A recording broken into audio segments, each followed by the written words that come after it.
Oke. Uh, Assalamualaikum warahmatullahi wabarakatuh. Teman-teman, perkenalkan nama saya adalah Nurami Hayunasari. Teman-teman bisa memanggil saya dengan panggilan Ibu Yuna, Miss Yuna, atau Kak Yuna. Di sini saya akan mengampu atau mengajar materi bahasa Indonesia. Nah, sebelumnya saya ingin berkenalan kepada teman-teman, boleh mungkin dari paling depan sebelah kiri saya, siapa namanya? Oh, oke, namanya Lisa. Mungkin di samping Lisa boleh? Oke, namanya Tina. Oke. Sebelumnya saya mau bertanya lebih dahulu ke teman-teman. Di sini ada nggak yang hobinya itu membaca, menulis, atau bercerita, atau mengarang? Ada? Oke, ada ya, walaupun nggak banyak. Tapi saya akan memperkenalkan dulu nih bahasa Indonesia itu sebenarnya apa dan mengapa kita harus belajar bahasa Indonesia. Padahal bahasa Indonesia itu adalah bahasa kita sehari-hari. Oke, teman-teman, bahasa Indonesia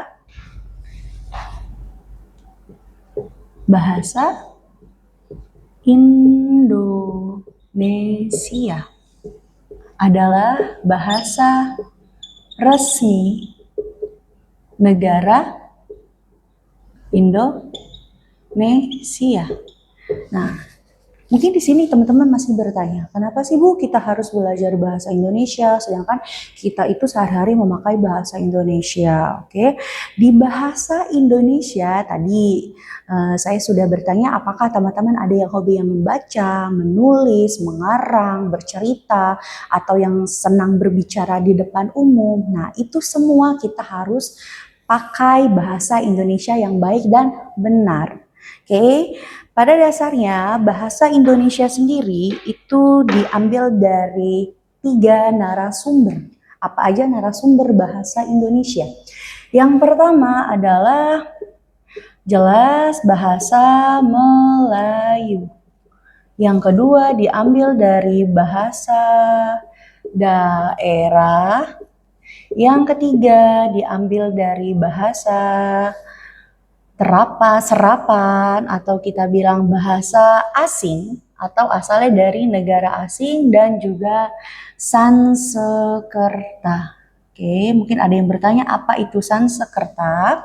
Sanskerta itu kalau kita bilang adalah bahasa Indonesia kuno. Ya, kalau pernah dengar seperti kitab Sutasoma, kemudian ada tulisan Bhinneka Tunggal Ika, Tutwiri Handayani, itu adalah beberapa contoh dari bahasa Indonesia yang Sanskerta. Oke, teman-teman, bahasa Indonesia jelas ada bahasa Melayu, bahasa daerah, bahasa serapan, asing atau Sanskerta. Nah, ketiga sumber ini adalah sumber dari bahasa Indonesia. Makanya kalau sering kita dengar tuh kayak misalkan bahasa asing. Bahasa asing misalkan kayak edukasi itu sama dengan bahasa serapannya adalah tentang pendidikan, misal education. Kemudian ada misalkan gadget ya, teman-teman bisa pakai gadget, biasanya pakai gadget itu artinya adalah gawai kalau di dalam bahasa Indonesia. Bu, kenapa ya? Balik lagi nih pertanyaan saya. Masih heran, Bu udahlah Bu kita nggak usah belajar bahasa Indonesia, toh kita tuh pakai bahasanya itu sehari-hari. Oke, di bahasa Indonesia itu ada bahasa baku dan juga bahasa non baku. Ada bahasa formal, bahasa serbi formal, dan juga bahasa tidak formal. Bahasa formal adalah bahasa yang biasa kita gunakan di situasi atau momen-momen tertentu. Misalkan bahasa formal ketika kita sedang berpidato di depan umum, kemudian kita sedang berbicara di depan halayak. Kemudian kalau untuk semi formal biasanya bahasa-bahasa yang ada di dalam sebuah sesi acara. Kemudian kalau bahasa yang tidak formal biasanya bahasa kita sehari-hari. Misalkan teman-teman berbicara dengan sesamanya atau sesama teman atau kepada yang lebih muda atau kepada adiknya, boleh kepada tetangganya atau teman sepermainannya. Tapi walaupun bahasa yang tidak formal, tetap kan kalau kita berbicara kepada orang yang lebih tua kita pakai bahasa yang sopan. Oke, di bahasa Indonesia kita mengenal dua subbagian. Apakah itu? Subbagiannya adalah dalam bahasa Indonesia. Yang pertama ada namanya literasi. Literasi, oke, bentar ya, spidolnya kurang jelas. Yang pertama adanya literasi, kemudian adanya linguistik. Nah, mungkin masih bertanya-tanya, ada yang tahu apa literasi, apa linguistik? Ada? Oke, saya jelaskan kembali ya, teman-teman. Kalau untuk literasi, yang lebih paham mudahnya adalah sebuah bacaan atau bacaan dan tulisan. Itu adalah literasi.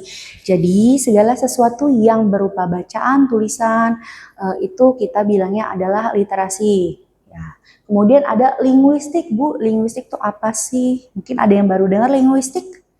Nah, linguistik adalah tentang ilmu kebahasaannya. Jadi, kalau literasi itu kita bilang adalah produk dari bahasa Indonesianya, sedangkan linguistik itu adalah komposisinya. Menarik ya? Bahasa Indonesia itu ada produknya, ada juga komposisinya. Sama seperti kalau kita bikin suatu benda, suatu hal, atau memakan suatu hal, atau memakai sesuatu hal, itu pasti ada produknya, ada komposisinya. Oh, ada apa sih misalkan di produk ini? Oh, komposisinya dari ini. Oh, saya habis makan coklat nih yang enak, komposisinya apa aja ya? Nah, di bahasa Indonesia juga kita mengenal itu. Linguistik dan literasi, sebenarnya keduanya saling berkaitan ya teman-teman. Jadi linguistik, literasi itu tidak bisa dipisahkan. Nah, saya ambil contoh untuk literasi. Apa aja sih Bu? Teman-teman pasti sudah banyak nih mengenal literasi itu. Contohnya ada teks, berbagai macam jenis teks, eksplanasi, eksposisi, narasi, deskripsi, argumentasi, berita, anekdot, kemudian teks opini mungkin ya, kemudian teks argumentatif tadi udah juga, teks prosedur, LHO atau laporan hasil observasi. Semua produk ini pasti harus menggunakan bahasa yang benar dan baik menurut KBBI dan juga EYD, ejaan yang disempurnakan atau kita bilang sekarang namanya PUED. Ya teman-teman. Oke, untuk literasi. Nah, makanya tadi saya bertanya, ada nggak sih yang di sini hobinya itu membaca? Mungkin membaca apa aja deh boleh. Boleh novel, cerpen, antologi, puisi, pantun, atau ada yang suka nulis lirik lagu, ada yang senang musikalisasi puisi. Nah, secara tidak langsung dan tidak sadar sebenarnya teman-teman sudah menggunakan produk bahasa Indonesia itu di kehidupan kita sehari-hari. Walaupun Bu, saya bukan hobinya membaca. Tapi teman-teman secara tidak langsung telah memakai bahasa Indonesia. Jadi bahasa Indonesia bukan hanya kita harus belajar kayak apakah yang dimaksud dengan literasi? Oh, literasi adalah ini nih. Bahasa Indonesia itu lebih dalam. Selain itu, literasi ya teman-teman. Contohnya tadi ada teks eksplanasi. Nah, nanti kita akan belajar nih apa sih Bu teks eksplanasi itu. Kemudian ada teks eksposisi. Bentar, spidolnya kurang hidup. Eksplanasi, eksposisi, kemudian ada LHO, laporan hasil observasi, ada juga narasi, kemudian ada argumentasi, dan lain-lainnya sebagiannya. Nah, di linguistik sendiri, teman-teman akan mempelajari tentang ilmu kebahasaannya. Jadi, bahasa itu juga ada ilmunya. Bukan hanya matematik, biologi, kimia, fisika, geografi, bahasa Indonesia pun ada ilmunya. Oke, ada apa aja sih Bu sebenarnya di linguistik itu? Mau lebih dalam lagi, intermezzo sedikit, di linguistik itu kita nanti di dalam linguistik ada tentang semantik, fonologi, morfologi, kemudian ada nanti tentang permaknaan ya, makna. Kalau di bahasa Indonesia itu ada makna konotasi, ada makna denotasi. Makna sebenarnya, makna sebenarnya atau makna tersirat. Oke. Kita belajar dulu deh tentang masuk contoh kecilnya adalah eksplanasi. Oke, sejauh ini yang saya jelaskan paham ya teman-teman? Oke, ini baru dasar-dasarnya, kita intermezzo sebentar. Bahasa Indonesia, oh kenapa sih kita harus belajar bahasa Indonesia? Supaya ketika kalian menulis, membaca, bercerita, atau sekarang kalau kita mau ngikutin perkembangan zaman nih, bikin konten kreator atau konten kreator, copywriting, penulisan naskah film itu pakai menggunakan bahasa Indonesia. Ada apa sih Bu? Produknya literasi dan linguistik. Nah, Bu, bahasa Indonesia itu tadi ya sumbernya. Itu bahasa Indonesia dari Sabang sampai Merauke. Ada sekitar kurang lebih 300 suku budaya di Indonesia. Wah, kebayang nggak ada berbagai ratusan bahasa di Indonesia, bahasa daerah atau bahasa suku-suku.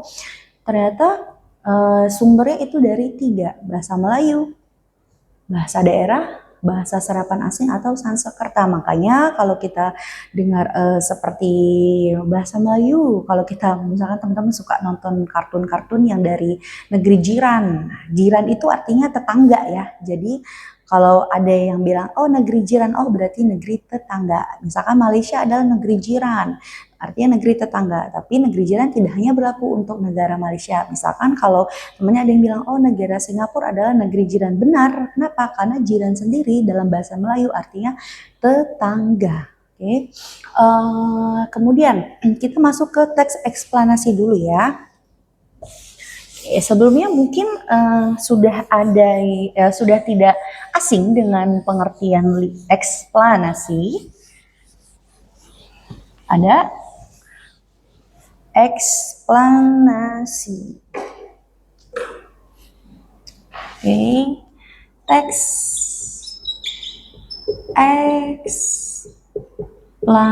eksplanasi. Nah, explain dari kata asing, explain. Kalau kita artikan eksplanasi secara bahasa Indonesia itu diambil dari bahasa Inggris, eksplanasi artinya menjelaskan atau memaparkan. Sama dengan artinya, eksplanasi adalah sebuah teks yang menjelaskan atau memaparkan suatu fenomena alam atau fenomena sosial. Apa itu Bu, fenomena alam dan fenomena sosial? Ada yang pernah baca mungkin? Oh, teks eksplanasi adalah ini, misalkan bla bla bla. Boleh saya bertanya pengertian dari kalian?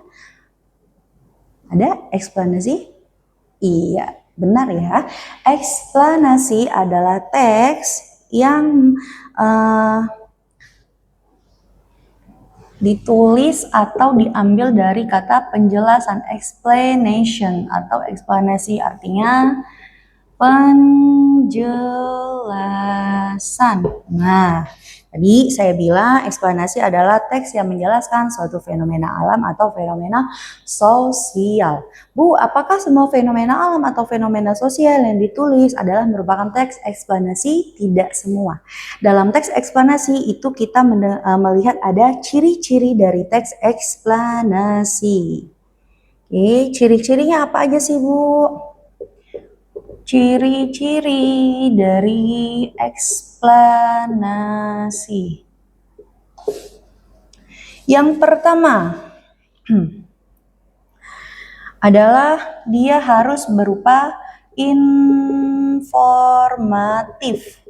Artinya menyampaikan informasi. Nah, yang kedua harus edukatif.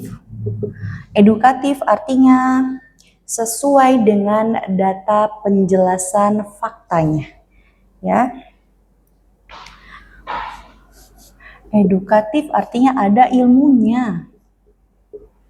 Oke, yang ketiga berisi biasanya sifatnya hal yang dibahas bersifat general atau umum. Nah, dan yang terakhir harus faktual, artinya sesuai fakta.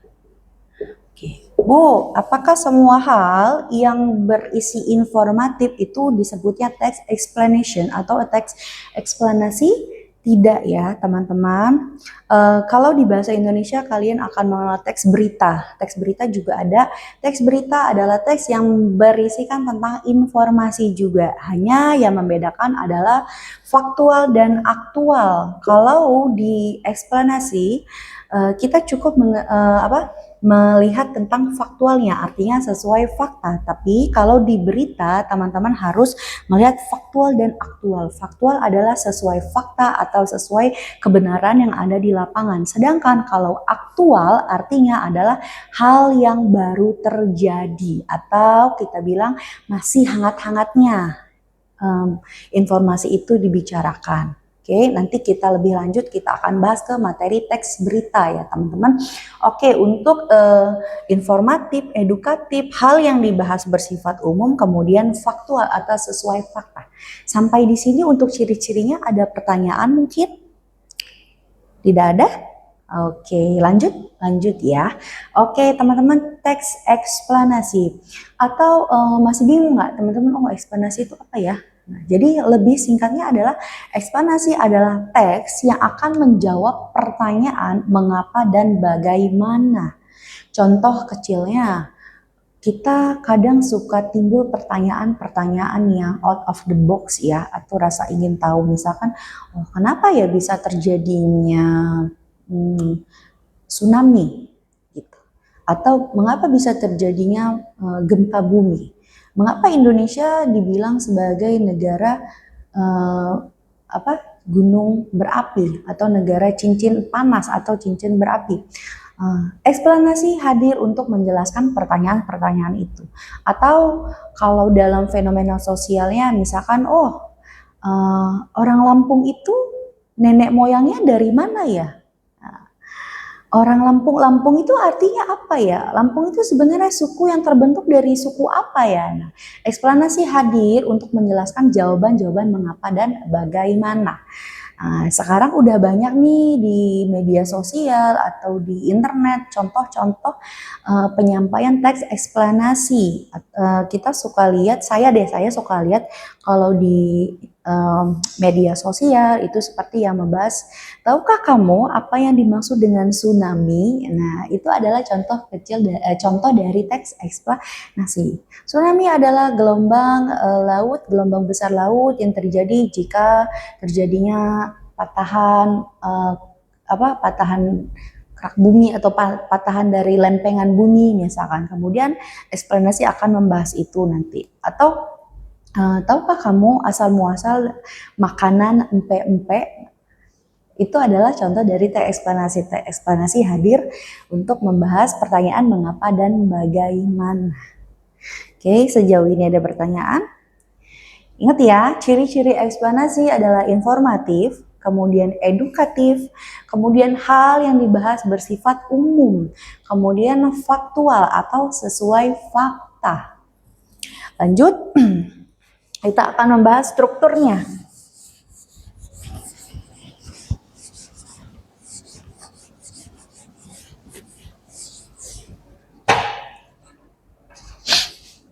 Struktur text explanation.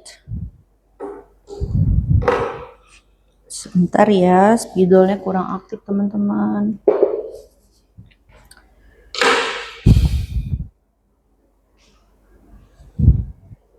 Oke, dalam struktur teks eksplanasi, struktur, Bu, apa ya struktur? Struktur artinya adalah bagian penyusun. Struktur eksplanasi. Yang pertama ada identifikasi. Identifikasi fenomena. Nah, gimana tuh Bu identifikasi fenomena? Identifikasi fenomena adalah sebelum kalian membuat sebuah teks, kalian harus mencari tahu dulu data-datanya, sumbernya, kemudian peristiwanya. Misal, hal-hal yang baru terjadi saat ini adalah mengapa sih nilai dolar itu bisa naik. Sekarang $1 bisa tembus di angka 18.000 sekian. Mungkin teman-teman masih bertanya, oh kenapa ya? Apa ngaruhnya dolar dengan nilai rupiah kita? Nah, kalau kalian bertanya seperti itu, yang menjelaskannya adalah tentang teks eksplanasi. Mengapakah dolar bisa mempengaruhi nilai rupiah di Indonesia? Oke, inflasi ya namanya. Identifikasi fenomena. Tadi saya bilang fenomenanya ada fenomena alam dan fenomena sosial. Nah, untuk pertanyaannya Bu, fenomena alam sama fenomena sosial. Kalau fenomena alam itu membahas tentang sekitaran alam, biologi, fisika, kimia, geografi, pokoknya yang membahas tentang ilmu pengetahuan alam. Sedangkan kalau fenomena sosial artinya yang terjadi di ruang lingkup masyarakat atau ruang lingkup interaksi antar manusianya, ya. Kayak tadi misalkan, kenapa Indonesia saat ini dikatakan inflasi? Semua harga naik, terus sedangkan nilai rupiahnya menurun. Sekarang misalkan satu kilo beras itu di angka 18.000. Ya, itu inflasi. Atau banyak nih yang keluh kesah di media sosial atau di dunia nyata, misalkan 50.000 sekarang hanya cukup untuk memberi 2 liter minyak sama garam meja aja Bu, atau garam kasar doang 50.000. Nah, ya, itu adalah fenomena sosial. Oke, lanjut lagi, identifikasi fenomena. Mengangkat tentang proses bagaimana fenomena itu terjadi. Saya bilang tadi, diidentifikasi dulu atau kita cari dulu, kita ibaratnya kita observasi dulu. Oh, ini apa ya kira-kira? Kalau misalkan saya mau bikin tadi tentang kenapa nilai dolar itu sampai mengalami kenaikan di angka 18.000 sekian per $1. Kita mau cari tahu dulu data-datanya dari mana, sumbernya jelas, kemudian datanya juga jelas, fakta di lapangannya pun juga jelas. Kenapa? Karena balik lagi, eksplanasi adalah teks yang memberikan informasi atau penyampaian informasi. Informasi tentunya harus berupa informasi yang benar. Kemudian harus adanya ilmu. Ya, kalau kita mau ngangkat tentang dolar, berarti ilmu yang kita pakai adalah ilmu tentang ekonomi. Gitu ya. Kemudian ada lagi tentang hal yang dibahas sifatnya umum, general. Jadi maksudnya general itu gimana Bu? Jadi pembahasannya ini berfokus untuk di semua kalangan. Jadi kalangan itu semuanya paham tentang isi dari teks eksplanasi tersebut. Sedangkan kalau untuk faktual sesuai fakta, ya. Dia saya bilang faktual sama aktual. Kalau faktual artinya sesuai kenyataan, kalau aktual itu yang masih hangat terjadi atau baru-baru terjadi. Nah, jelas ya teman-teman ya. Rangkaian kejadian. Setelah identifikasi, kemudian adanya rangkaian kejadian. Kemudian yang ketiga adalah interpretasi. Rangkaian kejadian, peristiwa. Oke. Interpretasi adalah kesimpulan akhir. Nah, struktur dari teks eksplanasi. Nah, sampai sini jelas? Nanti ini kita udah dapat strukturnya nih, teman-teman. Identifikasi fenomena, rangkaian kejadian, interpretasi atau kesimpulan akhir. Nanti kita akan bahas cara tentang kebahasaan dari teks eksplanasi. Supaya apa? Supaya yang kalian bikin tentang teks eksplanasi ini sudah menurut kaidah KBBI atau EYD-nya, ya. Nah, balik lagi tadi untuk teks-teks yang ada di bahasa Indonesia itu kosakatanya harus yang baku, formal atau semi formal, ya. Sampai sini ada pertanyaan mungkin? Ya, boleh? Oh, oke. Yang mana nih? Identifikasi fenomena rangkaian kejadian ya. Identifikasi fenomena biasanya ada sebab dan akibat. Identifikasi fenomena, sebab dan akibat. Bu, sebab dan akibat itu apa ya? Sebab akibat. Sebab akibat. Sebab adalah alasannya, kalau akibat adalah dampaknya. Oke, jelas sebab. Misal contoh kecil sebab akibat. Kenapa nilai tukar dolar di Indonesia itu mengalami kenaikan di angka 18.000? Itu adalah pertanyaannya ya. Kalau kita bilang sebab akibat.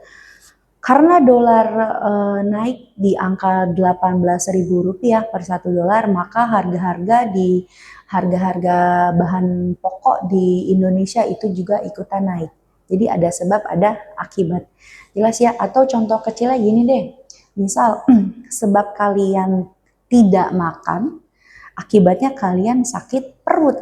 Nah, alasan sama dampaknya. Karena kalian tidak makan atau karena kalian telat makan, akibatnya kalian mengalami sakit perut. Ya, jelas di sini? Oke, kita lanjut. Ada pertanyaan mungkin? Tidak ada?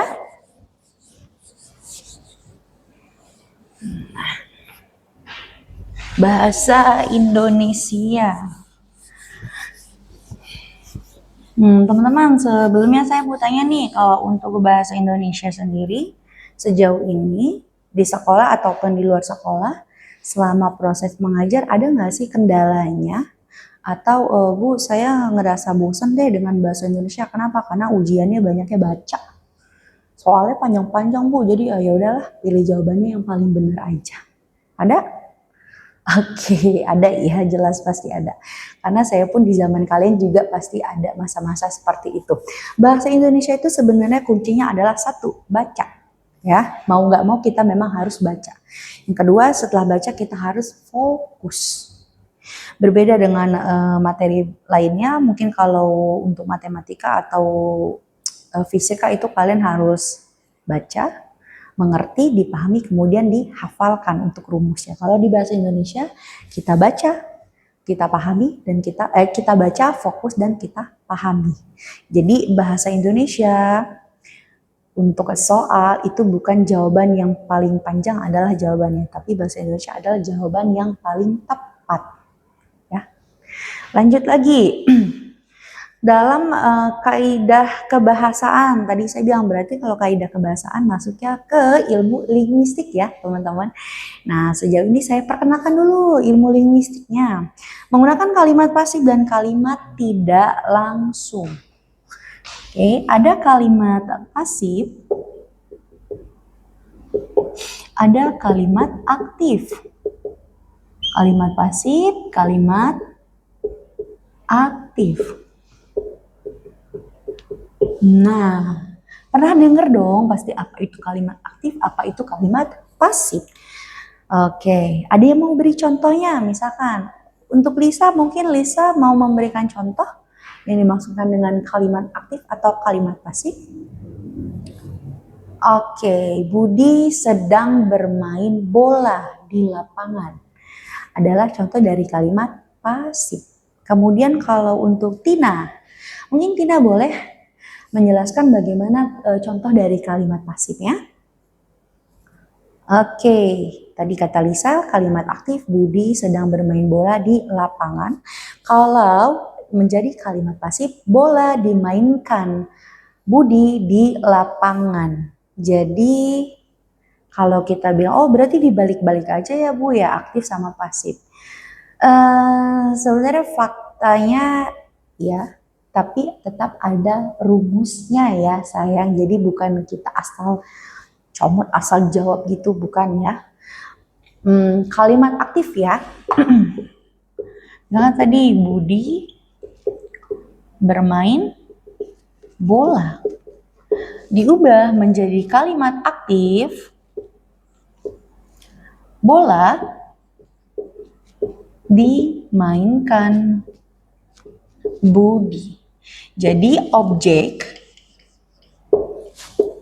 kalau di kalimat aktif, subjek mengenai objek. Subjek, objek. Kalau di kalimat pasif, objek mengenai subjek. Nah, objek, subjek. Kemudian ada lagi di sini menggunakan kata kalimat tidak langsung. Ada kalimat langsung, ada kalimat tidak langsung. Bu, bagaimana sih kalimat yang langsung? Kalimat langsung ya. Dalam bahasa Indonesia itu ada namanya tanda baca ya teman-teman. Ada kutip 1, kutip 2, tanda koma, tanda titik, tanda seru, tanda tanya. Kemudian ada tanda garis miring 1, garis miring 2, buka kurung kurawal. Nah misalkan itu banyak banget di bahasa Indonesia. Yang pertama untuk ciri khas dari kalimat langsung harus menggunakan petik 2. Misal ini tadi kalimat aktif dan pasif. Budi bermain bola. Bola dimainkan oleh Budi. Bagaimana tentang kalimat langsung? Bentar.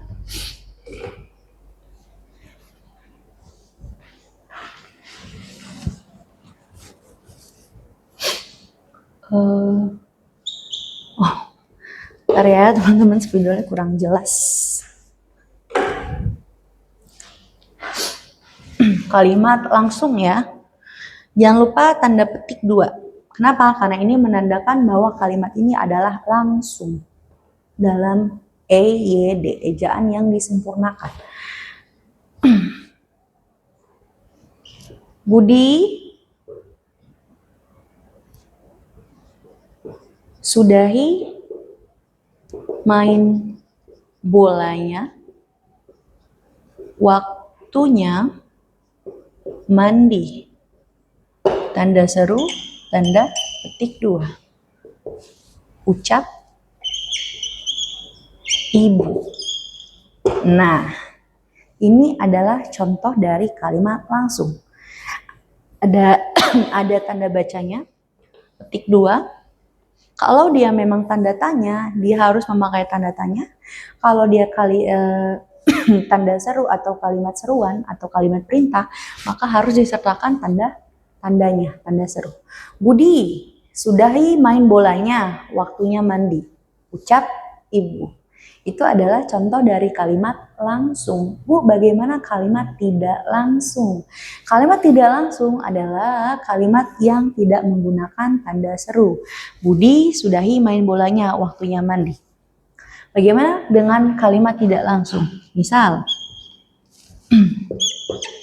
ibu menyuruh Budi untuk menyudahi bermain bola, menyudahi main bolanya, dan segera mandi. Nah, ini adalah contoh dari kalimat tidak langsung. Jadi, kalau kalimat langsung itu adalah kita menulis apa yang dibicarakan oleh si subjeknya ini secara langsung. Tapi kalau kalimat tidak langsung, kita yang menyampaikannya. Ya, misalnya kayak Budi sudahi main bolanya, waktunya mandi, ucap ibu.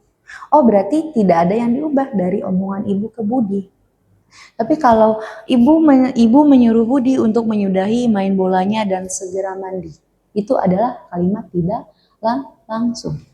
Jelas ya, dalam teks eksplanasi kalimat pasif dan kalimat tidak langsung itu digunakan.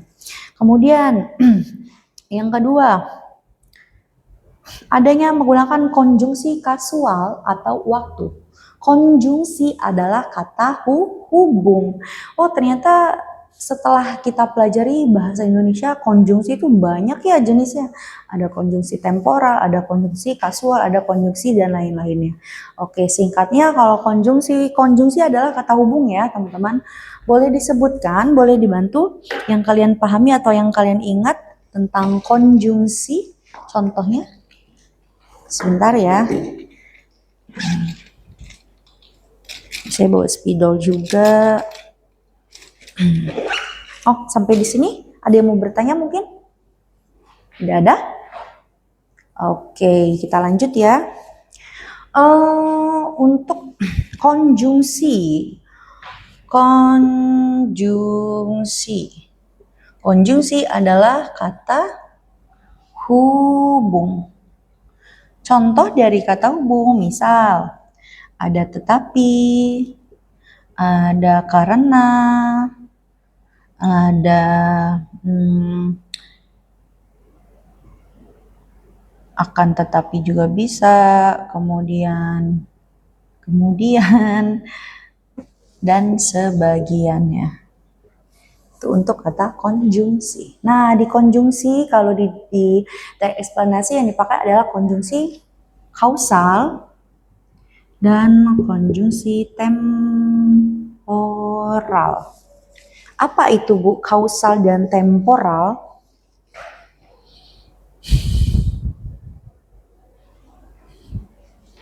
Tadi saya bilang kalau di kalimat explanation itu ada sebab akibat untuk identifikasi masalah, kemudian ada runtutan waktunya, kemudian ada interpretasinya. Kausal adalah konjungsi yang menghubungkan dua kalimat. Kausal menggunakan sebab akibat. Kalau temporal adalah konjungsi waktu. Misalkan kalau contohnya gini. Dalam satu, misalnya gini, mungkin ada mau kasih contoh ya? Oke, temporal waktu, gini deh, singkatnya gini. Tapi ini di teks ini ya, prosedur ya. Misalkan, cara memasak nasi goreng. Pertama, kupaslah 3 siung bawang putih.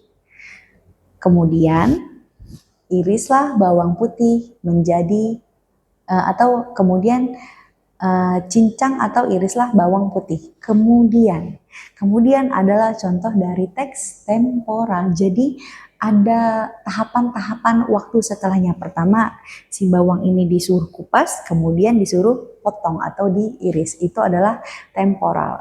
Atau misalkan gini, kalau misalkan gini, jika kita terlambat masuk ke kelas bahasa Indonesia, selanjutnya apa yang harus kita lakukan? Nah, ada kata selanjutnya. Selanjutnya adalah contoh dari konjungsi temporal ya, teman-teman. Bentar. Tetapi, karena, akan tetapi, kemudian, selanjutnya. Oke. Karena, kalau karena Bu, kasual adalah tadi sebab akibat. Kata penghubung yang menjelaskan sebab akibat. Misalkan gini, hari ini Lisa tidak masuk ke sekolah karena Lisa sakit. Nah, karena di situ adalah konjungsi kausal. Ya. Hari ini Lisa terlambat masuk ke kelas bahasa Indonesia. Akan tetapi Lisa mencari atau menyalin materi dari temannya. Akan tetapi adalah konjungsi dari kausal. Nah, jelas ya? Ada tadi kalimat pasif, ada kalimat tidak langsung, kemudian juga ada kalimat konjungsi. Yang terakhir adanya istilah ilmiah, teman-teman. Nah, ini yang paling menarik. Istilah ilmiah. Istilah ilmiah tentu saja banyak diambil dari kata asing. atau serapan. Misal tadi saya jelaskan mengapa bisa terjadinya, apakah yang dimaksud dengan tsunami? Tsunami itu adalah dari bahasa Jepang. Artinya apa tadi? Gelombang ombak besar yang ada di tepi pantai. Tsunami, kata serapan. Istilah ilmiah. Atau ada lagi misalkan evakuasi. Evakuasi artinya apa namanya? Kalau kita bilang pengungsian ya, diungsikan, itu namanya evakuasi. Kalau dalam kalau evaporasi diuapkan, cairan yang diuapkan namanya evaporasi, ya. Nah, jadi kaidahnya yang pertama ada kalimat pasif, ada kalimat tak langsung atau tidak langsung, kemudian konjungsi. Konjungsi ini biasanya konjungsi kausal atau konjungsi temporal, dan yang terakhir adalah istilah ilmiah. Oke, sampai sini mungkin ada yang mau bertanya, teman-teman? Kalau tidak ada yang bertanya, kita anggap ini adalah sharing ya, teman-teman. Mungkin teman-teman punya pengalaman di sekolah, di rumah, di lingkungan, atau dimanapun yang ada kaitannya dengan bahasa Indonesia. Ada yang mau bertanya? Oke? Tidak ada? Oke. Jika tidak ada, materi hari ini saya akhiri sampai di sini. Kurang lebihnya saya mohon maaf. Nanti lain kesempatan kita akan bertemu lagi. Materi hari ini sampai di sini saya akhiri. Wassalamualaikum warahmatullahi wabarakatuh. Terima kasih.